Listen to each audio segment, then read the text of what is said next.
புதுச்சேரியில் இன்னும் சற்று நேரத்தில் தொடங்க இருக்கிறது தாவேகா தலைவர் விஜயின் மக்கள் சந்திப்பு நிகழ்ச்சி. புதுச்சேரி மாநிலம் உப்பளத்தில் ஆயிரக்கணக்கான ரசிகர்களும் தொண்டர்களும் பொதுமக்களும் கூடியிருக்கிறார்கள். தாவேகா தலைவர் விஜயின் வருகைக்காகவும் அவரது பேச்சை கேட்பதற்காகவும்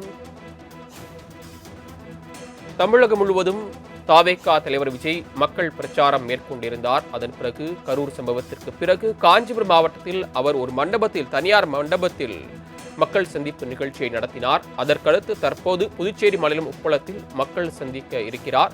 திறந்த வழியில் பிரச்சார வாகனத்தில் அவர் பேச இருக்கிறார். தற்போது கள நிலவரங்கள் என்ன என்பதை செய்தியாளர் தன்ராஜ் வழங்க கேட்கலாம். தன்ராஜ், விவரங்களை சொல்லுங்க. கண்டிப்பாக. அதாவது தமிழக வெற்றி கழகத்தின் தலைவர் விஜய் பங்கேற்கும் அந்த மக்கள் சந்திப்பு நிகழ்ச்சியானது புதுச்சேரி உப்பளம் பழைய துறைமுக வளாகத்தில் இன்னும் சற்று நேரத்தில் தொடங்கியிருக்கிறது. இந்த நிகழ்ச்சிக்கு காலை முதலே தொண்டர்களும் அவரது ரசிகர்களும் கட்சியினரும் தொடர்ந்து அந்த மைதானத்தை நோக்கி வந்து கொண்டிருந்தனர். தற்போது வரை 5000 பேர் மட்டுமே இந்த கூட்டத்திற்கு அனுமதிக்கப்படுவார்கள் என தெரிவிக்கப்பட்டிருந்தது. அந்த 5000 பேரும் புதுச்சேரி சார்ந்தவர்களாக இருக்க வேண்டும் எனவும் அவர்களுக்காக QR கோடுடன் கூடிய பாசம் வழங்கப்பட்டது.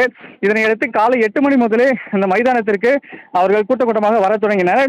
தமிழக வெற்றி கழக தலைவர் விஜய் வந்து சென்னையிலிருந்து புறப்பட்டு தற்போது புதுச்சேரி எல்லையை தாண்டிவிட்டார். இன்னும் ஒரு 10 நிமிடத்தில் இந்த நிகழ்ச்சி நடைபெறும் இந்த மைதானத்தை வந்தடைந்து வருவார். இதனையொட்டி அந்த ரசிகர்களும் தொண்டர்களும் கிட்டத்தட்ட ஒரு 10 பகுதிகளாக பிரிக்கப்பட்ட பகுதியில் தற்போது நின்று கொண்டு தங்கள் தலைவருக்காக காத்திருக்கின்றனர். மேலும் புதுச்சேரியில் இந்த நிகழ்ச்சிக்காக 1000க்கும் மேற்பட்ட போலீசார் பாதுகாப்பு பணிகளும் ஈடுபட்டுள்ளனர். இங்க இருக்கக்கூடிய ரசிகர்களும் தொண்டர்களும் தளபதி என்ற கோஷத்துடன் தற்போது அவருடைய தலைவரை வரவேற்பதற்கான தயாராகி வருகின்றனர். மேலும் காலையில் ஒரு தொண்டர் ஒருவர் துப்பாக்கியுடன் இந்த கூட்டத்துக்கு நுழைந்ததால் மிகப்பெரிய பரபரப்பு ஏற்பட்டது. அவர் யார் என விசாரித்த போது தாவேகா நிர்வாகிகள் ஒருவரிடம் பாதுகாவலர் என தெரிய வந்தது. இருந்தாலும் இது போன்ற கூட்டத்திற்கு துப்பாக்கிகள் எடுத்து வரக்கூடாது என தெரிவித்த நிலையில் அவர் கைது செய்யப்பட்டு விசாரணைக்காக காவல் நிலையம் அழைத்து சென்றுள்ளார். தொடர்ந்து இந்த பகுதியில் மேலதாளங்கள் முழங்க விஜய் வரவேற்கான அனைத்து ஏற்பாடுகளும் தற்போது தயார் நிலையில் உள்ளது. தன்ராஜ், இன்னும் எவ்வளவு நேரம் இருக்கிறது விஜய் அங்கு வருகை தர? அதே நேரத்தில் பல்வேறு கட்டுப்பாடுகளும் விதிக்கப்பட்டிருக்கிறது. என்னென்ன கட்டுப்பாடுகள்? அந்த கட்டுப்பாடுகள் எல்லாம் முறையாக கடைபிடிக்கப்படுகிறதா? கண்டிப்பாக. விஜய் புதுச்சேரி எல்லையை தாண்டிவிட்டார்.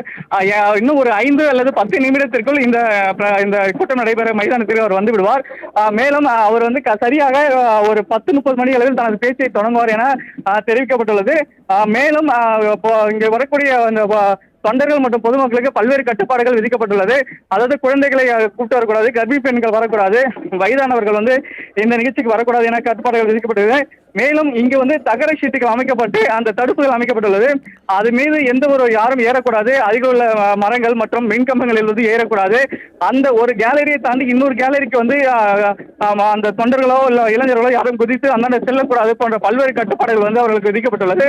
மேலும் விஜய் பேச்சை முடித்து கொண்டு செல்லும் வரை அவர் யாரும் பின்தொடரக்கூடாது உள்ளிட்ட பல்வேறு கட்டுப்பாடுகள் விதிக்கப்பட்டுள்ளது. இங்கே புதுச்சேரி போலீசார் 1000க்கும் மேற்பட்டவர் பாதுகாப்பு பணி ஈடுபட்டிருந்தாலும் தாவேகா தொண்டர்கள் மற்றும் அவருடைய அந்த வாலண்டியர்ஸ் எனப்பட்ட தன்னாளர்களும் இங்கே பாதுகாப்பு பணியில் ஈடுபட்டுள்ளனர். மேலும் காலை முதலே தொண்டர்கள் வந்து துவங்கினாலும் அவர்களுக்கு தேவையான அந்த தண்ணி பாட்டில் உள்ளிட்ட வசதிகளும் அவருக்காக ஏற்பாடு செய்யப்பட்டுள்ளது. தாங்கள் வழங்கிய தற்போதைய நிலவரங்களுக்கு நன்றி தன்ராஜ்.